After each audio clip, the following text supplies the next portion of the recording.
Um, so the French New Wave was a film movement in the late 50s, early 60s, and mid to late 60s, but more the late 50s and the early 60s. And inspired the American New Wave of the 60s and 70s. There's the right bank and the left bank, and they had slightly different political ideologies. Um, I'd argue the left bank was more left, and the right bank was more right. The film term, the French New Wave, was first coined by the magazine Cahiers du Cinéma, and it rejected the tradition de qualité, which was the French tradition of quality that mainstream French cinema had. That was like, let's make a few works every year that are based on like old novels, and let's make those like big budget films and send them out into the masses. At a time when also like the film industry was being saturated with American films and like Hollywood films specifically after the war. There was little to no set design or setup time required because the equipment was more portable, it needed less lighting. There was fragmented editing, but also longer takes and a lot of innovation in terms of like how the story was told visually.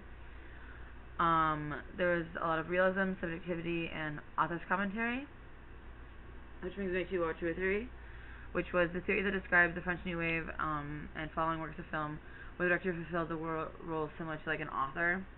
So they created a really personally meaningful film with a unique style and thematic focus, and they usually fulfilled several roles within the creation of the film. So they would direct it, but they would also write it or edit it, and do that in addition to directing. So it was more of a story that they created personally.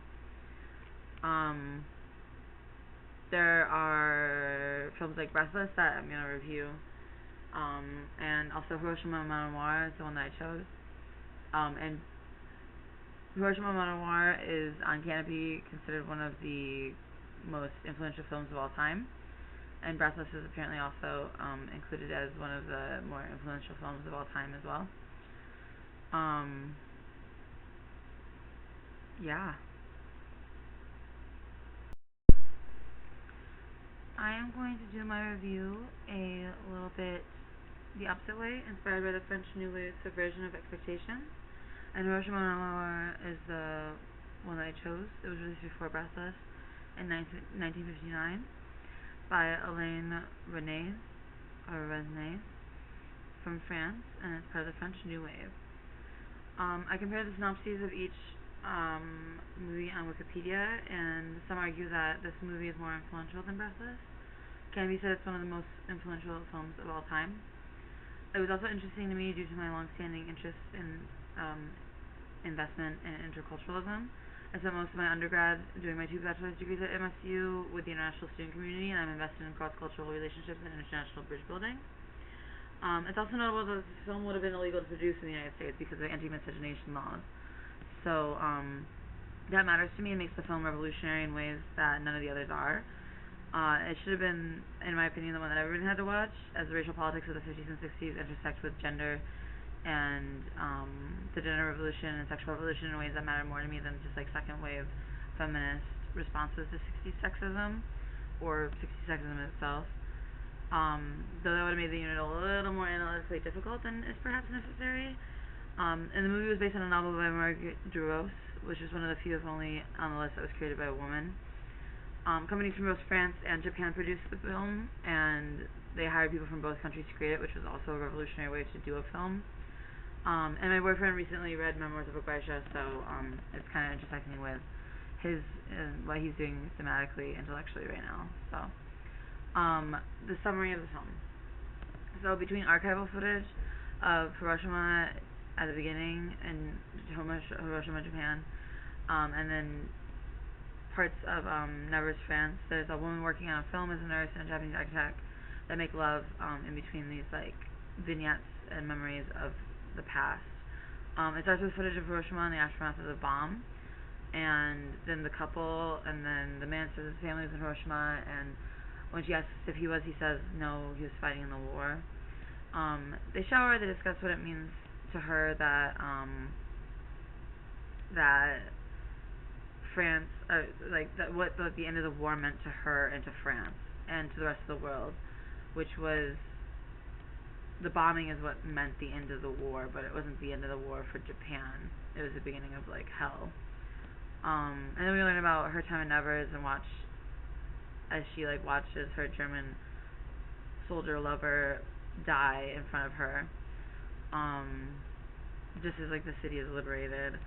And the architect throughout the film reminds her of the man that she loved in the past. And she has a really deep emotional exchange with him throughout the course of a day. He also inquires to her a lot about her experience of the war and her experience of like the end of the war, and there's the sense that he understands that she is more detached from it than him, which makes sense because his family died in Hiroshima.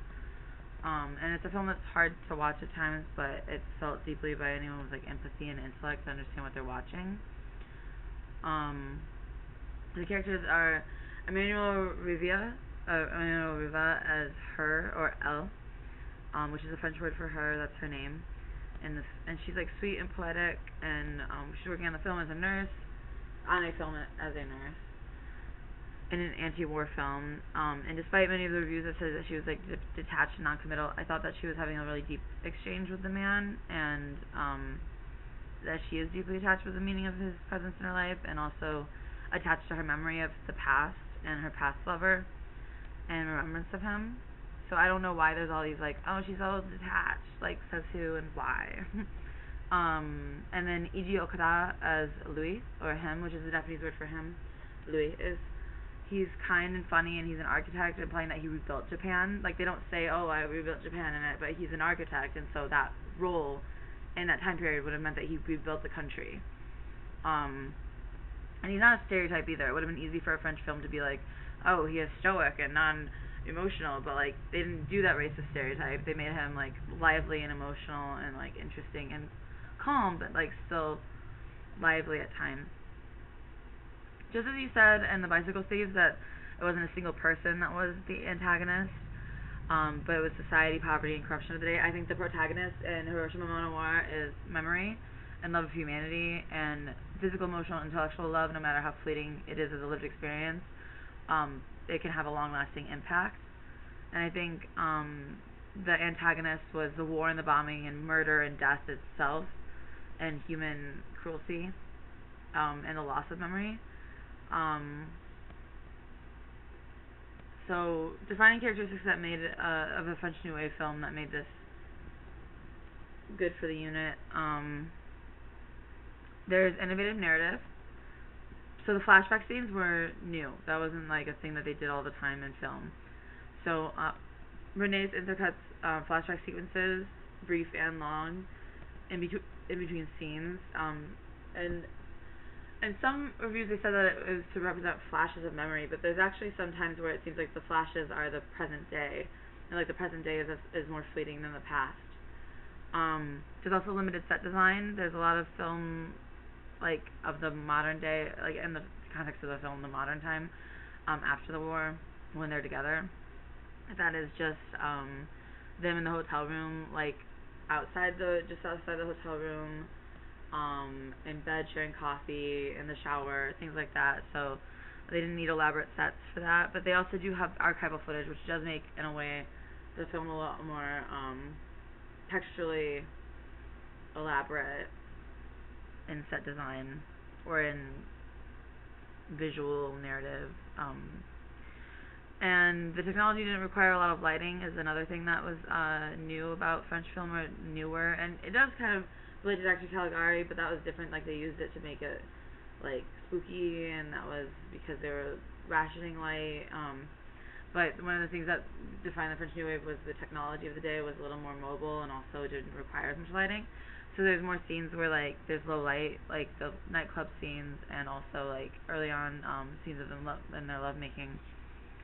In my opinion, the main message of the film was that even civilians fight and die in the war, and sometimes the end is permanent despite the beginning of the rest of other people's lives being that end. And I think the director was successful in communicating this message. I also think another was about like memory and love, and like I said before, about how like what is fleeting and lived experience can be enduring long term. yeah, I really, really, really loved this movie. It's one of my favorites now. Definitely top 5 favorite movie. Probably top 3, honestly. Um, so thumbs up on that. I wish more people. I hope more people. I hope at least somebody else in the class watched it and felt and didn't just like see. Um, I will also add that Hiroshima and Amour made me cry at multiple points in time because of its like impact on my personal life and its connection to my personal life and like people that I know and people that I've known. So that is also why it's now one of my favorite movies. Um, it wasn't just like something I watched for a class. It like has a long lasting impact on my life, and I don't think that's going to be true for any of the previous ones or any. I mean, it wasn't true for any of the previous ones. I don't think it's going to be true for any of the future ones. And I hope that other people in the film class find at least one movie that like impacted them even a little bit as much as Hiroshima and Amour impacted me.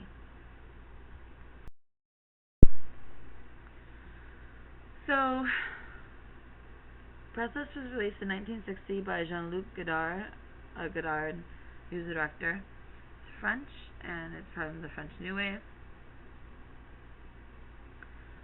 Summary of the film: Michel, kills a cop. He goes to visit a woman that he knows and steals from her. He then looks for an American girl that he knows named Patricia, who is selling newspapers and tries to get her to run off with him. It turns out she's pregnant, and there's a discussion of abortion with another character, a newspaper writer. She goes home, and he's broken into her place, and they sleep together anyways. He tries to shake down a man that he knows for money, but the guy turns on him. He beats a guy because he messed with his car. Patricia turns him in. He's shot by a police officer. Patricia watches him die. The end. It was a little bit of a juxtaposition with the other film that I reviewed, Hiroshima and Amour, where she watches her lover die, because they're very different scenes, but they're like the same thing. They both watch their lover die. Breathless is an example of the French New Wave, both stylistically and thematically, because there are new approaches to editing, visual style, and narrative, including the use of jump cuts, which is a new technique that reminded the viewers that they were watching a film, according to one of the learning module videos. That's how they described the use of the jump cuts, that it's reminding viewers that they're watching a movie. They talk directly to the viewer, which was also kind of a new idea, breaking the third wall, which was done in Shakespeare's works as well, but not as much in film.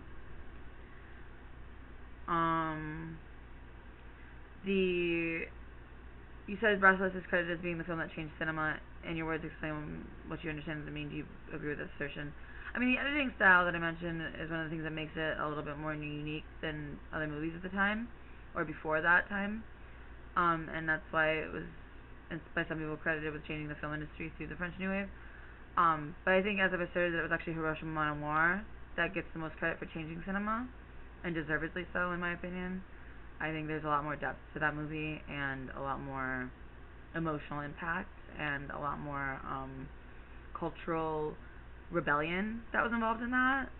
It wasn't just like repeating the things of the day. And even like Breathless is about being like copying or replicating or emulating American film and American gangster movies and American crime styles. Like, that is what the main character does, is he tries to emulate Humphrey Bogart characters and like the American gangster, and like that's like his whole thing, is like being a copy of an American criminal style. So I feel like in that way Breathless isn't as unique or new as like Hiroshima and Amour, which was used archival footage, I mean, it was illegal to make that movie in America. It was not legal to do that in America. Like, it wasn't legal to do that in America. Like, a Japanese actor and a French white woman wouldn't have been able to make a movie like that in America at the time. It was illegal. Loving Virginia hadn't happened yet. It was not legal. So I think the one that was more innovative and new and like changed cinema was Hiroshima Mon Amour. The main character, Mikhail, he's a misogynist monster. He has a need to escape, the motivation, he needs to escape the law and pretend to be badass, like his film heroes, despite being like kind of a pathetic, violent idiot. He's a misogynist man. I mean, this is the case for many men at the time, but like so was